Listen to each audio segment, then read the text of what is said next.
People always ask me the same question. I'm 106 years old, and they lean in and say, "Sal, what's the secret? How did you live this long?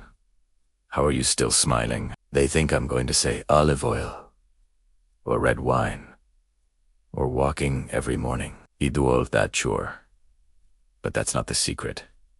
Come closer. I'll tell you something it took me a lifetime to learn. The secret is choice. Every single day you choose. Joy is not something that falls into your lap. Joy is something you decide. Most people never understand this. They wait for life to make them happy. They wait for the right job, the right person, the right moment, and they spend their whole life waiting. I didn't wait. I chose. That's why I'm still here. Still laughing, still thankful for every morning I wake up.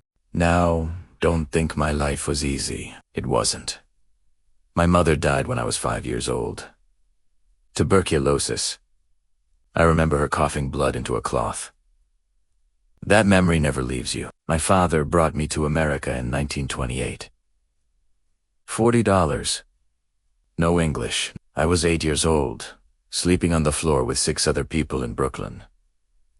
By 10, I was working beside my father making shoes, all day, every day, until my fingers cracked and bled. My first wife was Anna Maria, the most beautiful woman I ever knew.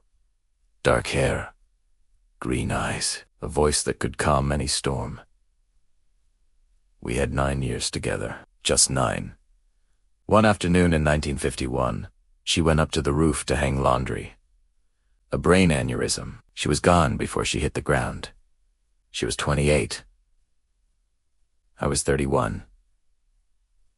2 small children, no idea how to keep breathing. Years later, in 1978, my shop burned down. Everything my family worked for, gone overnight. I stood there watching decades turn to smoke. I was 58 and thought, this is where I stop. So don't tell me I don't know pain. I do.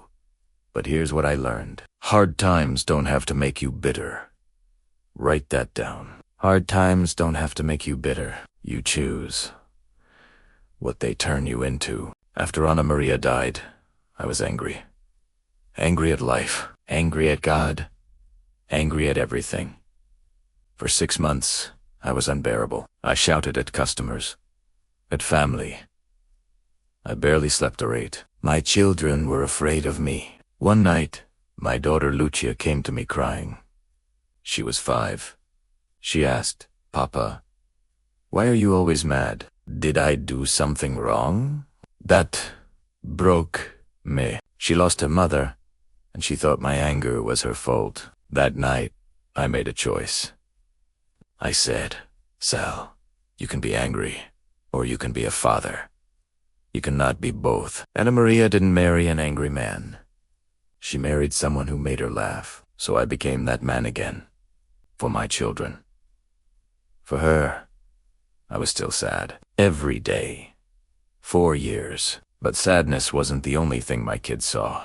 They saw laughter. They saw lao. They saw laugh. That's choosing. You're hurting right now. I know that.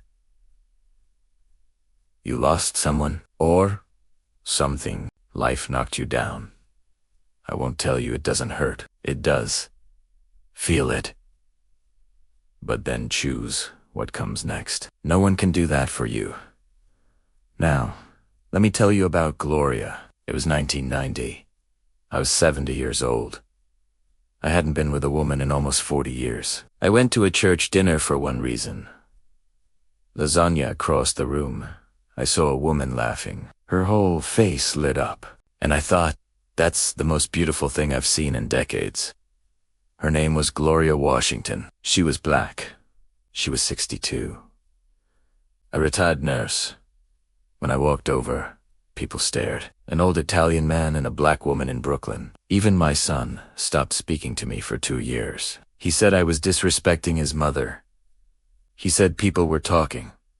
I told him, I love you. But I spent 40 years alone. I found someone who brings joy into my life. If people don't like it, that's their problem. Lesson 2. Write this down. Stop caring what people think. Other opinions only hurt you if you believe them. Gloria and I had 33 years together. 33 beautiful years. She passed away last January, 95 years old. Peacefully. I held her hand all night. I miss her every day, but she'd be furious if I stopped smiling. She'd say, "Sal, we were lucky. Don't waste what's left." So I don't. You want to know what makes me happy now?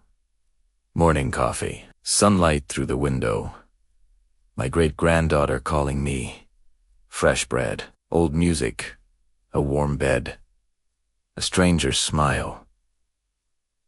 That's it. I don't need more. Here's the truth. Inside the truth, I could have been this happy at 40, at 50, at 60, but I was chasing things that didn't matter, worrying, fearing, waiting. Lesson 3. The most important one, happiness, isn't waiting at the finish line. It's not a reward for success. It's here, right now. But you have to notice it. Most people walk past it every day. Tonight, do this. Sit quietly. Look around. Find 3 small things you're grateful for. Not big things, simple ones. Gratitude is like a muscle. Use it daily and it grows stronger.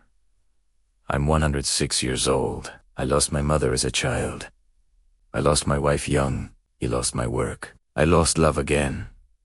I should be miserable, but I'm not. Every morning I wake up and say, "Thank you for another day." Now, let's use it. That's the secret. You choose joy, not because life is easy. It isn't. Not because pain disappears. It doesn't.